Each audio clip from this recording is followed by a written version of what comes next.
Hello Bookish friends, welcome to my first wrap-up of 2023. In this video, I'm going to talk about the 6 works that I finished and one work that I DNF'd in the first 15 days of January. And like I did in my previous wrap-ups, I will insert the clips that I've recorded very soon after I finish those works.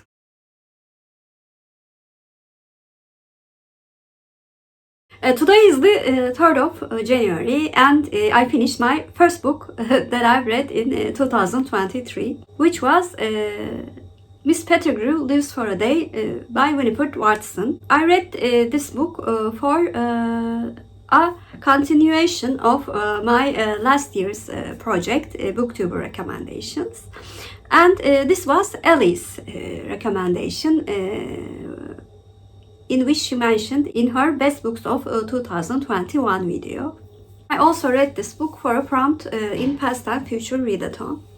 In this book, Miss Pettigrew applies for a governess job. In that house, the mistress of the house is a very fancy and colorful woman. Through some coincidences, she becomes involved in her very colorful daily life, and as she encounters the social events, love affairs surrounding this woman, Miss Pettigrew discovers some things about herself, how much she enjoys this active, luxurious and colorful socialite life, which was a big contrast to her upbringing and her past 40 years in life. Aside from Ellie, I have heard so many good things about this book from other friends. I was really curious why this book is so popular among my friends. And after I read this book, I quite understand it because it's a very fun book. And the width of the book is so on balance. It's not very subtle, but it's not vulgar either. Miss Pettigrew's transformation through one day is very exciting to read actually. I found it a bit far-fetched, some parts quite hard to believe actually, but I enjoyed reading the book so much that I gave Miss Pettigrew Lives for a Day by Winifred Wharton an 8 out of 10. And I'm so glad that I started the new year with such a fun book.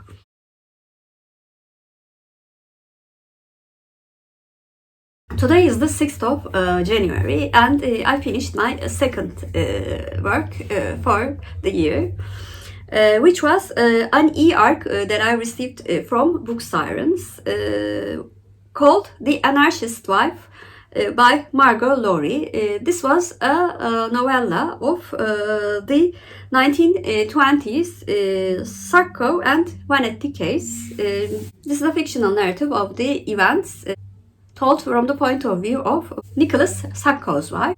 In 1920, anarchists, socialists actually, Nicola Sacco and Bartolomeo Vanzetti were accused of a payroll robbery and double murder at a factory in Massachusetts. I did not know before reading the novella, but the case became one of the most notorious miscarriages of justice of the 20th century. And as a reader, we find out what happened and also how she felt as a mother of 2 with a husband who's on a death row. First of all, I want to mention that I really did like the writing style of Margo, Laurie.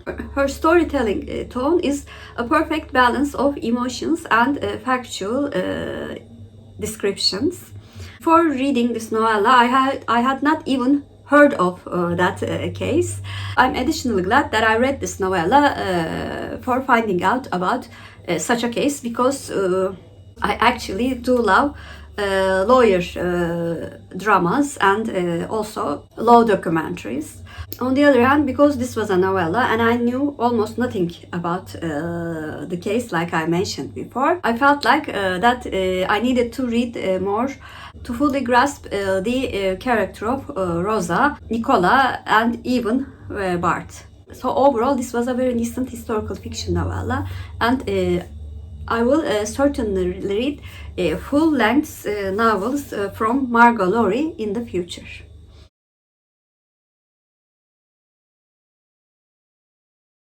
Today is the 8th of January and I finished one book yesterday evening and one book this morning.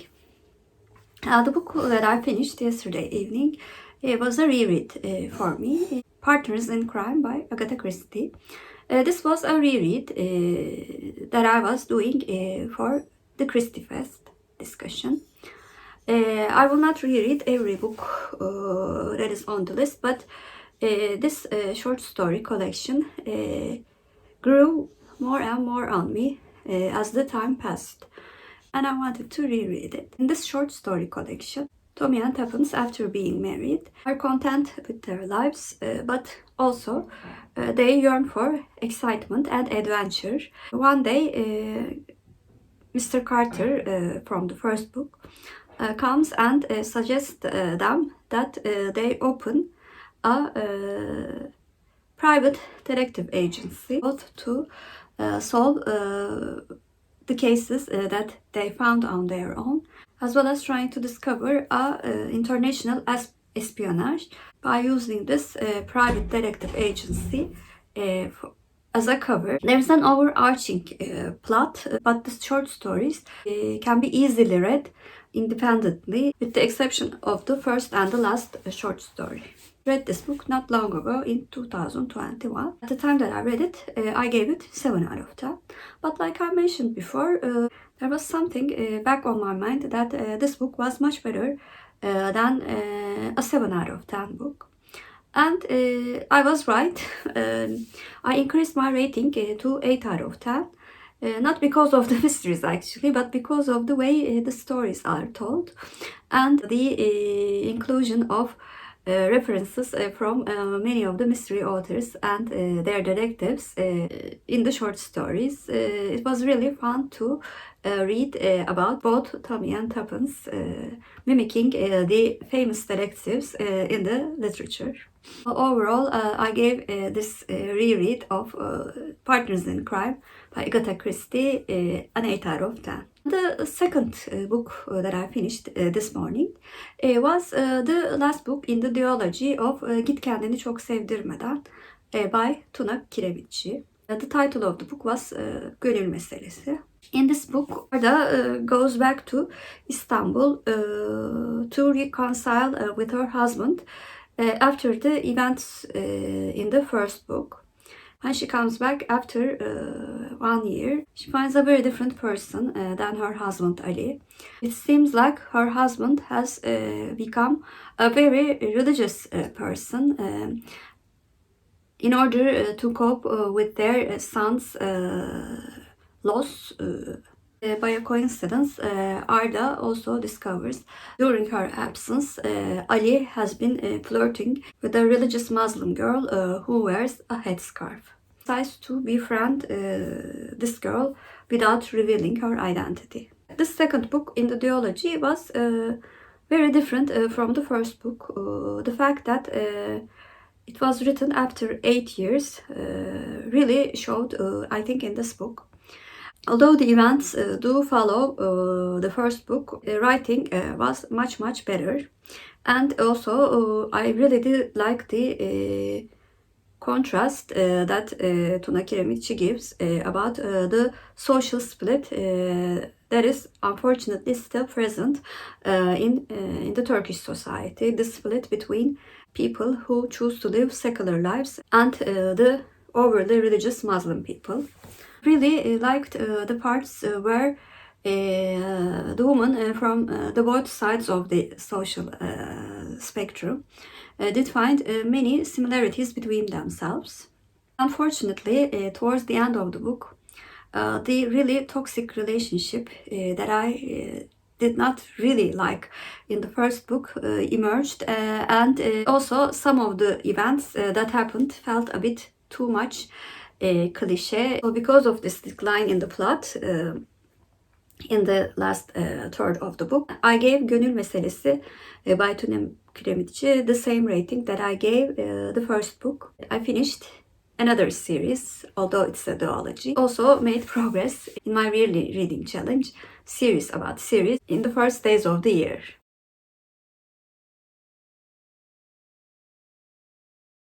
Today is the 14th of December and I finished The Age of Innocence by Edith Wharton. I buddy read this book with great Marilyn Maya Mendoza. When I suggested that we buddy read The Age of Innocence, I had completely forgotten that I had read it before.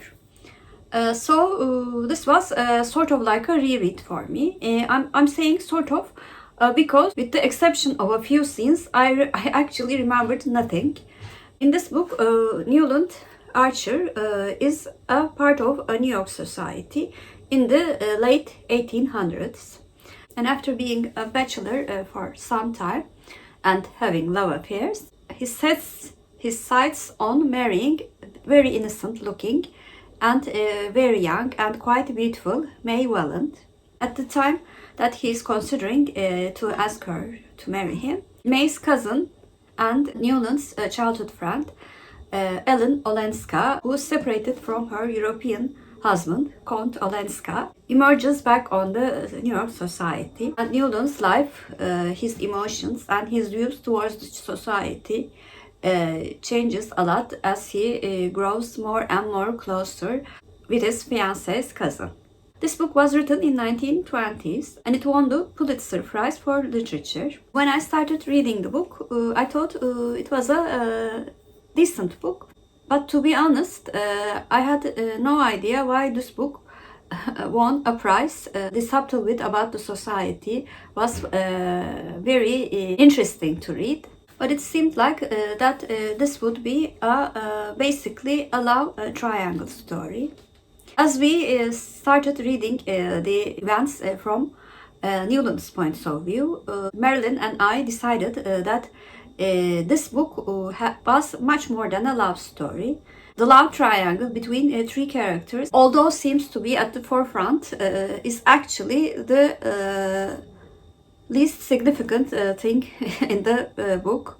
Newland's changing views and attitudes towards the society and about his fiancée as he encounters a woman who's not perfect but at the same time very honest and tries best to survive in her condition, which is frowned upon the society in America. So I think the character development of Newland is the focus of the story for us. I actually found the writing to be too detailed for my taste in parts. It was much better than the previous book that I read and really didn't like from Edith Wharton, which was Eton from. And when I finished this book, I asked myself the same question. Did this book deserve a prize? In modern standards, I think this book does not deserve a prize. But considering that it was a very novel look on especially the place of women in the society and also the fact that this book was written from a man's point of view, I think made it extra special. The last but of course not least, I want to talk about the buddy reading experience that I had with Marilyn. We seem to have this very interesting connection. Talk about the book of course, but we also talk about so many different things. And I think she became my elder sister from Hawaii. It was great to discuss both this book, which had lots of questions about the society and the hypocrisy of the elite people in general, as well as different aspects of our lives with my elder sister. So I decided to bump up my rating, which was 3 stars. The first time I read it, to 8 out of 10 because I most probably just considered the love triangle and thought it was a bit superficial. But like I said before, I thought this book was much more than a love triangle and it is a very decent historical fiction about the society and the city of New York at the end of the 19th century.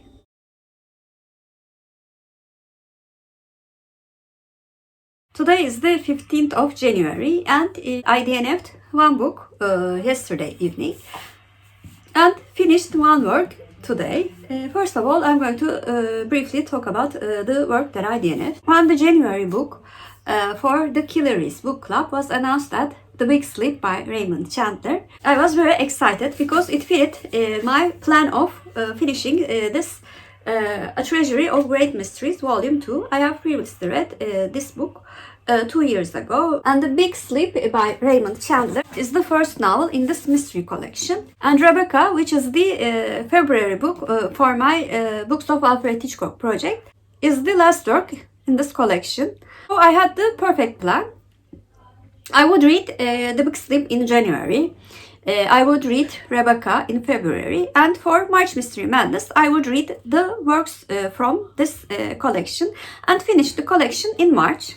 However, I started reading The Big Sleep by Raymond Chandler yesterday evening, and I decided to DNF the book after 10 pages because I could not stand the sexist viewpoint of the main character. It was incredibly annoying for me, and I knew that I would even get angry if I forced myself to read it. Knowing how I would react to such a situation, I've decided not to waste any time reading a mystery detective book when I have hundreds of detective books on my TBR to read. I'm sure I can find a detective which would not annoy me in those numerous books to read. I still plan to continue reading this mystery collection. When I count the pages that I've read, I will exclude the pages of The Big Sleep from this collection. And since I do not rate the books that I DNF, I will not consider the rating too. So I'm going to act as if The Big Sleep by Raymond Chandler does not belong in this collection. I'm really excited to talk about the book that I finished today, which is Tomorrow I Become a Woman by Aiwanose Odafen. This book was not on my TBR. We had originally planned to read The Scapegoat by Daphne du Maurier with Charlie, but she did not feel like reading that book, so we decided to read another book together. We considered some of the options that we both have in our applications. When I looked at the cover of this book, I thought that this book would be interesting to read, but I knew nothing about the book because it was a 2022 release. And it is the debut novel of the author. In this book, we follow Obi Neyaju from the time that she is a university student until her late 30s. During this time, she falls in love with a man who has an angelic voice at church and decides that she will one day marry him. And she accomplishes this goal. Additionally, having achieved the goal of marriage makes her mother very, very happy. Throughout the book, we follow their marriage story. Her husband, who seems very kind at first, becomes a completely different person as years go by, and she suffers verbal and domestic abuse from her husband. Also, more intense verbal abuse and emotional blackmail from her mother to stay with this man who clearly hurts her daughter. This book made me feel so many emotions. Maybe because it was too close to home, not in my family, not in my environment. But there are many regions in my country, Turkey, where the same kind of thinking goes on towards women and the role of women in their marriage, similar to the Nigerian society in 1980s and 1990s. And we discussed with Charlie how racism, sexism, power struggle, and even political struggles do not differ much with race, geography, or religion. Some parts of the book were really hard to read. I teared up in many of the sections, and I think our main character, Obianoju, was one of the most realistic characters that I have read in a book. She did not deny that her wealth and position makes her feel comfortable at times. Also, how she tries to please and not disappoint her mother by staying in this horrific marriage was very emotional to read, but can understand her feelings. Aside from the emotional and very powerful plot points, I really liked the writing style of the author too, and it included many idioms from the Nigerian culture, which had very interesting meanings and wordings. With Charlie, I think we like to rant about the characters too much, but there were so many characters to rant about in this book. So it was the perfect book for this too. I just love buddy reading with Charlie, and we plan to read more books together. So overall, I gave Tomorrow I Become a Woman by Aiwanose Odafen a 9 out of 10. This was my wrap up of 6 books that I finished and 1 book that I DNF'd in the first half of January. Please comment down below, have you read any of the books that are mentioned in this video? And if you're a new viewer, first of all, welcome. Please like and subscribe. Hope to see you very soon. Bye.